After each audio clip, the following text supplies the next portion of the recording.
Hey everyone, Duke Nukem 3D here with a mask that I have been holding on for a very long time to do a review on. I've done reviews on it in the past that have not worked out due to reasons of misinformation, but I feel I can hammer that out now. But today I'm going to be doing a review on the Grozdansky Protivogaz 5, or Civilian Gas Mask 5, otherwise more commonly known as the GP-5 gas mask kit. So this mask, at least the face piece, was designed in 1962 as the SHM62 face blank for use with the PMG2 gas mask kits, which did not come until like later in the 70s, but I believe these were originally designed for the GP5 gas mask kit around that time as a replacement for the older GP4 or GP4U gas mask kits, due to them being a bit archaic in design, I suppose, with a permanently fixed hose and bulky RSH4 style filter and carrier, even though it was not an RSH4 setup. But I digress. The SHM62, I believe, was first used with the GP5 gas mask kit, which was comprised of the SHM62 mask, GP5 filter, GP5 carrier, anti-fog inserts, and there were usually a couple other things, such as decon kits and other amenities that would sometimes be issued with these kits, which I do not have, so I'm just going to be going over the very bare bones basic kit that you are more than likely to encounter whilst on the surplus market.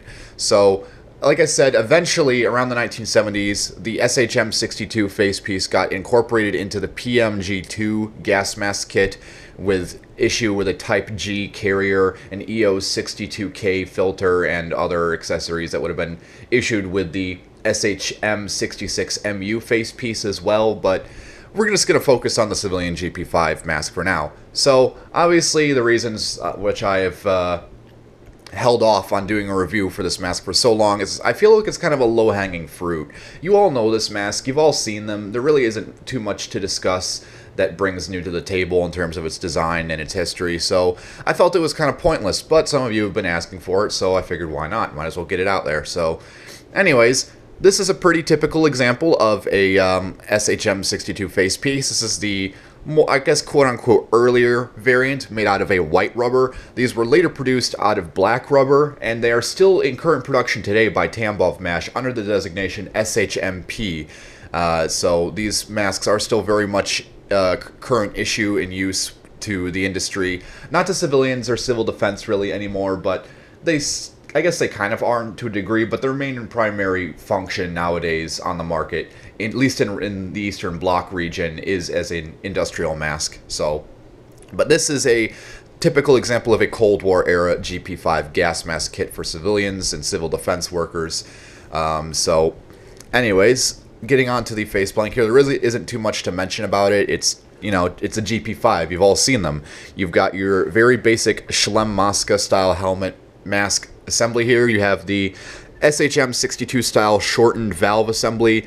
This face blank is pretty much the same as the earlier SHM41M.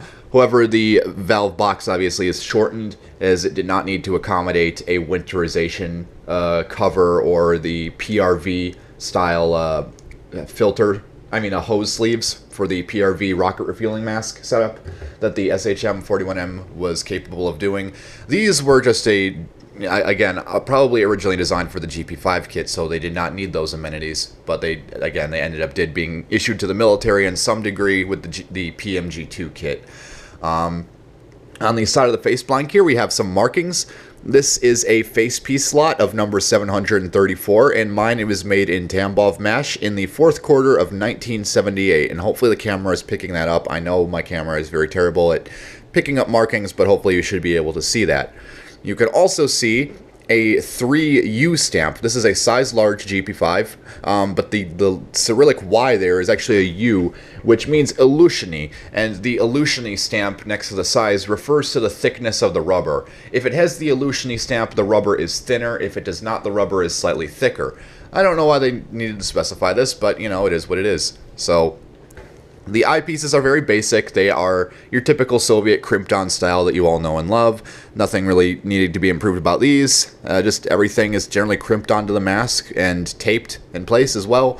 A little bit of rubber cement here and there. And really nothing to say about it externally, so I will go on to the contents of the kit at least that I have with me at the moment, and then I will move on to the inside and wrap up the review, because this mask really doesn't need that much discussing. So here's your typical GP-5 filter. Mine is quite old and the markings have worn off, so I can't tell you when this one was made, and yes, I know the you want to probably argue the asbestos risks of these GP-5 filters. I'm not here to discuss that. I've breathed through these plenty of times, and you know, I've probably been breathing through GP-5 filters since, like, I don't know, maybe age 15. I've not experienced any health issues, so take that as you will, I guess. But anyways, onto the carrier here. So the carrier is pretty basic. You've all seen these. You have a main opening flap, which is rolled down and buttoned with these two little flaps here, or I guess little button loops. The earlier examples on these would have been leather, but they quickly replaced these with the looped canvas type due to factors of cost, I believe. You do have a ribbon here, which does pass through a metal D-ring, which you would be able to tie off to your side or to your leg potentially. I know on later examples of these carriers that sometimes they did not have a metal D-ring and just had another one of these fabric button loops to use instead. That was kind of a cost reducing feature. I don't believe I actually have a set of anti-fogging inserts with this set, because I think I took the anti-fog inserts out and put them with my IP4 insulating gas mask. So that's been unfortunate, but I can tell you that this, the smaller of the two pockets, which has an internal pocket, it's actually not this, actually is it? Yes, it is this one. This pocket right here would have been for the anti-fog inserts.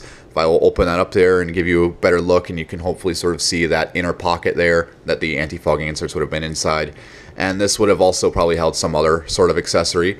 This would have held some form of decon kit, like the first aid kit of some sort. I don't know the exact designation. I'm sure someone will correct me. I don't have it off the top of my head at the moment, so I apologize. But yes, this would have held some sort of decon kit or medical kit. I don't know the designation. And then the interior of the carrier, there is nothing to see. There are no internal loops, pockets, dividers, etc. You do have a marking right here, which I believe, I'm not sure where the date is on this particular marking. It could, let me take a closer look at it. Ah, yes, here it is. Right here is the date, I believe. I believe that's an 83 right there, but in either case, I'm not entirely sure. So I will show the interior of the mask, and then I will wrap up the video for you guys, because this really isn't a special review to do on, and it's, again, a mask that I wasn't really anticipating to review, but these are the situations I end up in. So here's the interior of the mask. Again, something you've probably all seen before. You have the two TISO deflector tubes, which are integrally molded into the face blank, which is a pretty big feature for Russia at the time when they first did this back on the late SM1 or SHM1 masks. I guess they were also technically called the SHM41, because this was before the SHM41M, which had the elongated valve assembly. The integrally molded TISO deflectors were first done in late World War II, probably early 50s actually.